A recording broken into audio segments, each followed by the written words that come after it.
Pi is older than civilization itself, before cities were built, before language was written, before numbers were carved into stone. Circles already existed, the sun rising over the horizon and the moon tracing its path across the night sky. Ripples spreading across still water, tree rings quietly recording time. Human beings did not invent circles, they encountered them, and hidden inside every circle was the same silent secret. No matter how large the circle was, no matter how small, the relationship between the distance around it and the distance across it never changed. That constant relationship is what we now call pi, but pi was not discovered in a single moment. No one invented pi. It revealed itself slowly, stubbornly, across thousands of years, always present, never fully captured. Long before mathematics became a science, pi appeared as a practical necessity. Ancient builders needed to measure land, engineers needed to design wheels, architects needed to build circular structures. Around 2,000 years before the Common Era, Babylonian scribes recorded calculations involving circles. Clay tablets suggest they used a value close to 3.125 for pi. In ancient Egypt, the Rhind mathematical papyrus, copied around 1650 BCE but likely much older, contains problems involving circular areas. From these, historians infer an approximation close to 3.16. These early cultures did not ask philosophical questions about pi, they did not wonder why it existed, they only knew one thing: it worked. At this stage, pi was not mysterious. It was a tool. The mystery of pi truly began in ancient Greece. Greek thinkers were different from earlier civilizations. They did not want rules that merely worked, they wanted reasons. Why does this ratio exist? Why is it always the same? What does it tell us about reality? To the Greeks, mathematics was not just calculation. It was a way to understand truth itself. One of the greatest minds to confront pi was Archimedes.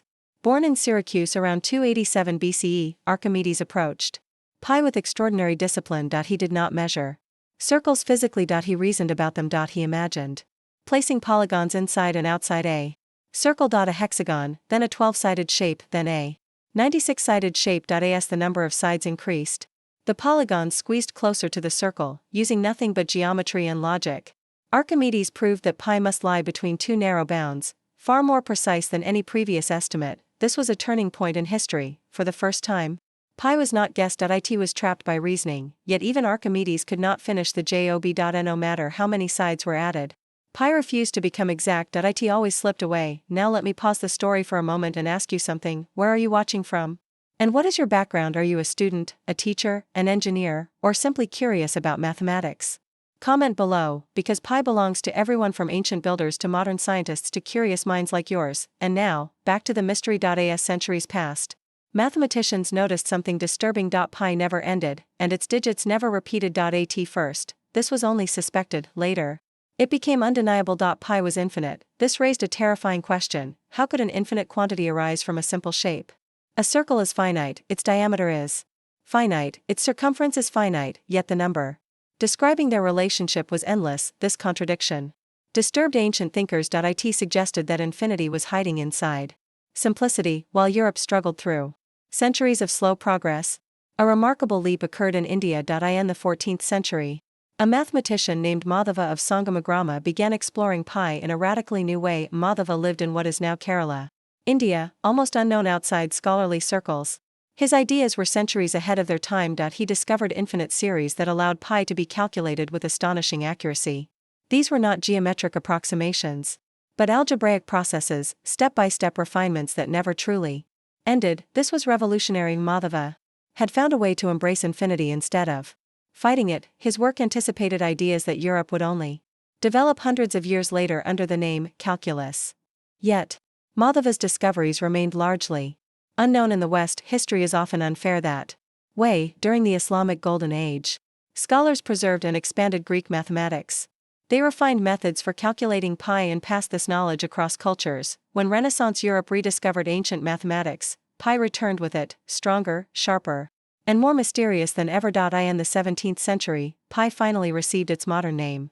The symbol we associate with pi was introduced by the Welsh mathematician William Jones and later popularized by Leonhard Euler. Euler transformed pi from a geometric constant into a universal mathematical presence. Suddenly, pi appeared everywhere. In trigonometry. In calculus. In probability. In physics. It appeared in equations describing waves, heat, gravity, and motion. Pi was no longer confined to circles. It had escaped geometry. Then, came the deepest revelations of all the mathematicians.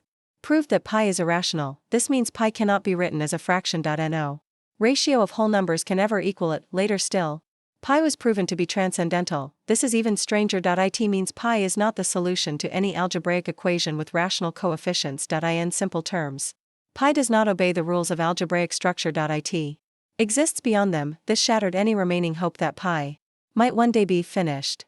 Pi is not incomplete because we lack skill. It is incomplete by nature. Today, pi has been calculated to trillions of decimal places, not because we need them for practical engineering.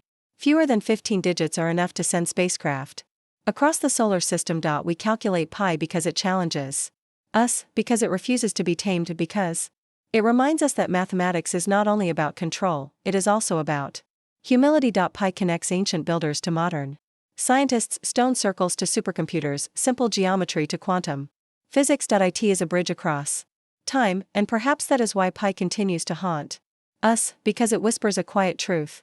That even the simplest ideas can hide infinite depth, that order can produce chaos, that perfection can contain mystery. Pi is not just a number. It is a reminder that the universe is deeper than we expect. If you enjoy calm, deeply researched stories like this, where mathematics, history, and mystery meet, subscribe to Maths Whisperer. Here, we learn math with stories, stories that do not shout, stories that whisper. In the next episode, we face an even greater challenge. What is infinity?